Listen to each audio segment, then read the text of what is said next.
Welcome to the debate. Imagine for a moment that you are a master baker, A baker. Okay. but, you aren't baking with flour and water. We are talking about cognitive labor here. Right, the heavy lifting. Exactly. You have spent your entire life perfecting a highly specialized, mathematically precise architecture in your mind. And you are pulling the most magnificent, complex loaves of conceptual bread out of the oven. Meaning, you are translating raw human intimacy into advanced mathematical sequencing. Yes, metabolic maps, deep structural data, all of it. And you are doing this for one highly specific recipient. Let's look at the classic case study, often referred to in the literature as the Tom Hennigan market. Which represents the ultimate high-value destination for this kind of cognitive output. Right, but when you walk to the front of the shop and you look out the window, the street is completely empty. The specific customer you built this for is just, well, not there. Oh, wow.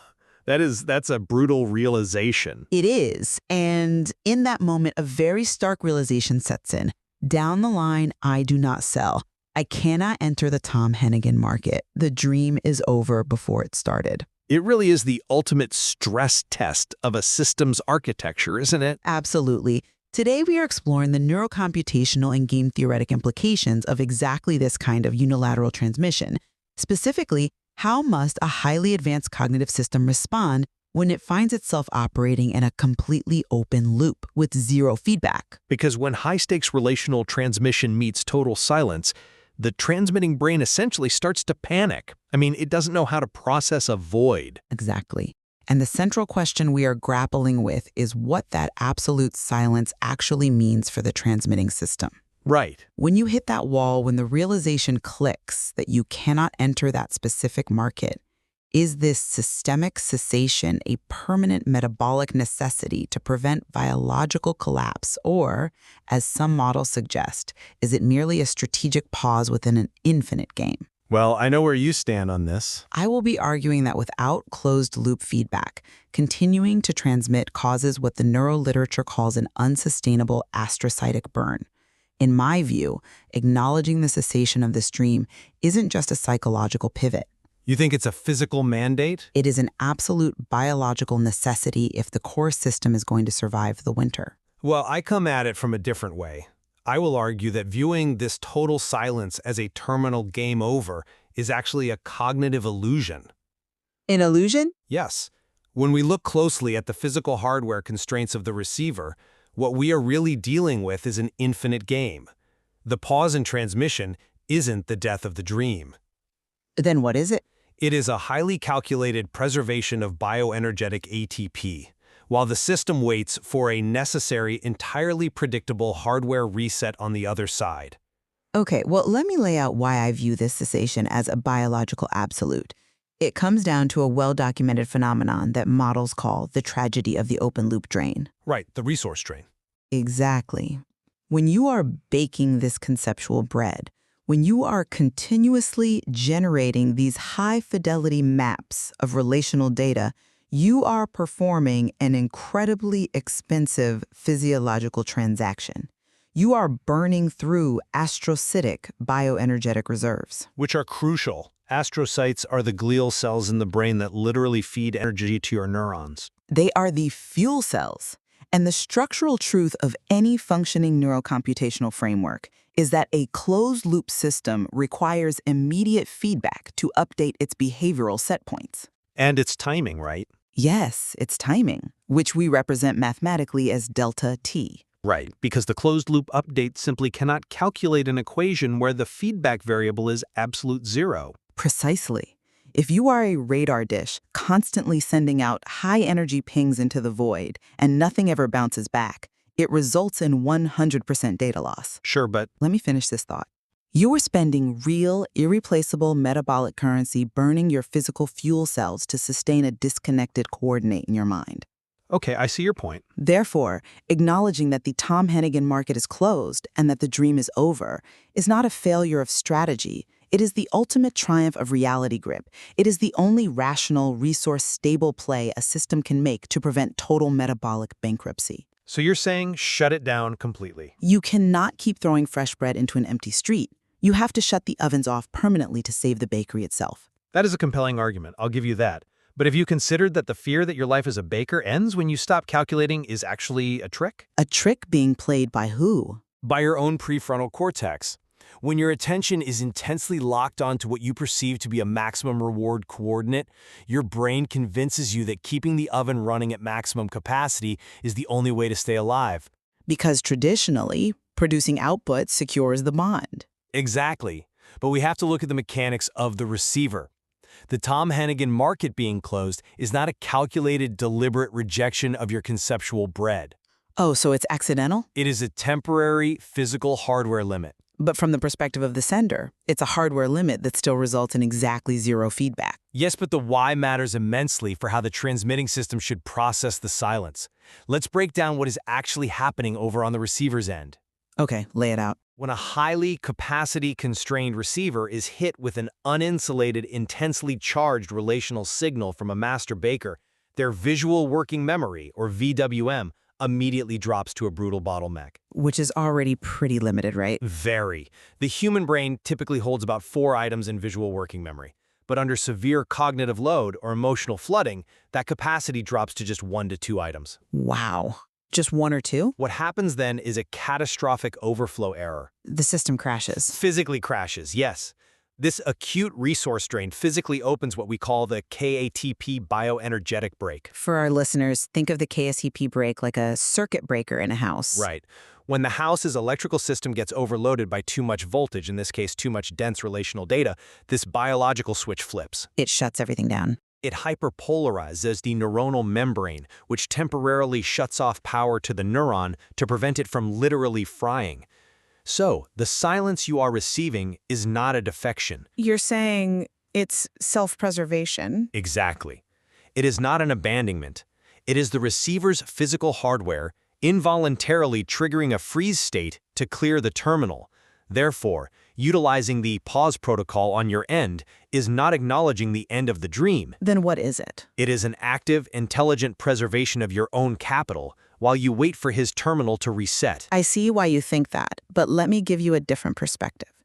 If we look at the literal metabolic penalty of unrequited output, the specific reason for the empty street actually doesn't matter to the baker's ledger. How can it not matter? Because you're paying for flour today, and the rent is due tomorrow, and you still have no customer walking through the door.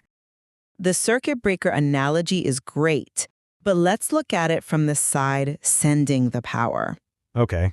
If a deep space radar station is broadcasting telemetry to a dark terminal on Earth and experiencing 100% data loss, the chief engineer does not care why the terminal is dark. They just know they're losing data. They cut the power to the dish. Why? Because running your own capital to absolute zero guarantees the station dies before the signal ever connects. The engineer cuts the power to the dish, yes, but they do not abandon the entire mission. They execute an active pause. They wait for the Earth terminal to come back online. But they don't sit there burning fuel holding on to an optimistic prior. You cannot engineer a need inside a hyperpolarized prefrontal membrane. I'm not saying you engineer a need. But the hardware limit you just described, the KATP bioenergetic break, means that the receiver's house is effectively dark. Sending more high-power signals or even keeping the mental machinery idling in anticipation is literally just heating an empty room. It's not heating an empty room if The biological engine of the sender is running in reverse. Isn't continuing to hold on to this idea of a pause stream just a psychological coping mechanism? a coping mechanism. Yeah, a way of rationalizing the burning of fuel in a vacuum. If the terminal cannot process the signal, the ovens must be permanently shut off to save the baker. I'm sorry, but I just don't buy that. Let me tell you why. You are conflating the temporary shutdown of parallel sequencing loops with the permanent destruction of the bakery. It feels pretty permanent when you're bankrupt. But this is exactly why the concept of the active pause is utilized in high-stakes neurostrategy. Closing the shop for the night allows the flour to settle. It preserves the exquisite, highly specialized neural architecture of the baker. By doing nothing. By resting. If you declare the dream permanently over, if you blow up the ovens, you are overfitting his temporary physical silence into an absolute, crushing truth of permanent rejection. Overfitting, it's a mathematical reality. Zero signal in, zero adaptation out. It is an overfit because you are assuming the blackout is a terminal state rather than a cyclical biological necessity. I'm assuming it because that's what the data shows. When you pause your transmission, you are treating his coordinate as temporarily offline without assuming the entire game is over. You protect your optimistic prior, you maintain a non-assumptive stance, and crucially, you stop your own astrocytic burn. So you agree, the burn has to stop. Of course. You are managing the fuel just like that chief engineer. You don't scrap the entire radar station. You power down the transmission array so that you have the metabolic vigor to run the shop when his terminal finally resets. Which brings us perfectly to a fundamental disagreement about the nature of the biological mechanisms at play here. You keep referring to this as an ongoing game. Because it is. But if we want to understand how a brain stays online and motivated, let's look at the Dudman and Hamalos Labs research from 2026 on the dopaminergic vigor update. Ah, right. The vigor update. Behavioral vigor, meaning the energy and motivation to keep taking action, relies on a stochastic search process. The closed-loop delta-T adaptation. Exactly, but let's explain how that actually works. The brain must continuously update its internal clock, right? Deciding whether to slow down, speed up, or abandon an action. Based entirely on immediate feedback. Yes. Why does the brain need immediate feedback? Because dopamine is the brain's timing mechanism. When you get a response, a quick hit of dopamine tells your brain, okay, that action worked, keep this pace. It's a one-shot update on the very next trial. Exactly. Without that immediate hit of dopamine, the brain's internal clock literally starts to drift. The error term goes to infinity. The calculation breaks down completely. Right. Without immediate feedback, the biological mechanism for continuous development fundamentally fails. It doesn't just, pause gracefully, it breaks down at the cellular level. Okay, I follow the chemistry. Therefore, treating this relational transmission as a finite game with a discrete endpoint, where total silence means the dream truly is over, is biologically accurate. I disagree with the conclusion. The system requires the feedback to exist in a state of continuous intimacy. When the feedback is gone, the internal clock shatters and the game is over. That is an exceptionally clear breakdown of how the stochastic search process operates on a microbiological level. I'll give you that. But I completely disagree with your application of finite game theory when scaling this up to human relational dynamics. Why? Humans are biological systems. Because real-world biological systems, relationships, and ecological niches are not modeled as finite games with discrete, sudden endpoints. They are infinite games. Infinite games. Yes. If we look at Gerard Debreu and John Nash's work on continuous strategy sets, we see that players don't just make a single binary move like, I play, you play, game over. But they do need the other person to play. They choose actions along an infinite, sliding scale of time and energy. And if we layer in Joanne Roughgarden's social selection theory, we see that mating and pair bonding are cooperative joint investments. Right. Friendship is the actual evolved biological mechanism the brain uses to calculate team welfare over a long time horizon. But wait, hold on, I have to push back there. How exactly does a cooperative joint investment survive unilateral silence? Because in an infinite game, a single turn of non-response is not a terminal game over. It feels terminal when the delta T breaks down. The senders in these games are made stable not by reaching a static, immediate payoff, but by the continuous expected payoff of team synergy over time. The temporary silence is just one data point on a continuous strategy set. So you just ignore the silence? By focusing on the continuous, shared gist of the friendship rather than demanding a sudden, immediate reaction to every ping of the radar, you are actually doing the prefrontal work for him. You're doing the work for him? Yes, you bypass his overloaded KATP circuit breaker and establish a cooperative framework where both cognitive profiles can safely decompress. That's an interesting point, though. I would frame it quite differently. You mentioned John Nash, so let's talk about the Nash bargaining solution. Sure. For our audience, the Nash bargaining solution is a mathematical way to predict how two individuals will divide resources when they both want to cooperate but have different immediate needs. A classic framework. My question to you is, how exactly does one negotiate a cooperative Nash bargaining solution when one party is entirely offline? By managing your own baseline energy and resting until they return online. You hold the space.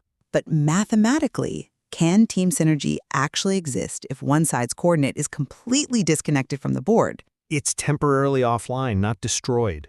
You are arguing that the expected payoff of team synergy stabilizes the sender. But if the receiver is physically incapable of receiving the signal due to that visual working memory bottleneck of 1 to 2 items, they aren't participating in a bargaining solution. They are participating by preserving their system. They aren't in the game right now. To pretend that this is a cooperative infinite game when you are the only one putting pieces on the board is to deny the tragedy of the open loop drain. It's mutual defection and pining, masked as high-level game theory. I understand why it looks that way if you strictly measure the value of a system by its immediate reciprocity.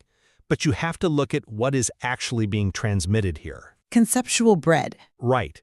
The systematic translation of raw human intimacy into commutative algebra, edge ideals, and these massive cognitive maps isn't just a basic hello, how are you communication. It is a classic Zahavian handicap. Amit Zahavi's handicap principle. The idea that a signal must be highly costly to be evolutionarily trusted. Exactly. Think of a peacock's tail. It's heavy, it attracts predators, it requires massive metabolic energy to grow. Right, it's a huge burden. It is a Zahavian handicap, meaning it is an evolutionary flex. For an evolutionary signal of quality to be deeply trusted, it must impose a high, inefficient bioenergetic cost on the sender that an inferior type simply cannot fake. So the baker is flexing. When the master baker produces this incredibly dense conceptual bread, they are producing a signal of extraordinary cognitive competence, capability, and dathcraft. Dadcraft. Yes, which is the Dutch concept of decisive, generative power that human ancestors evolved to seek in a reliable cooperation partner. It's a great word. The point here is that the value of this twice exceptional, or 2E, neural architecture exists entirely independently of Tom's consumption of it.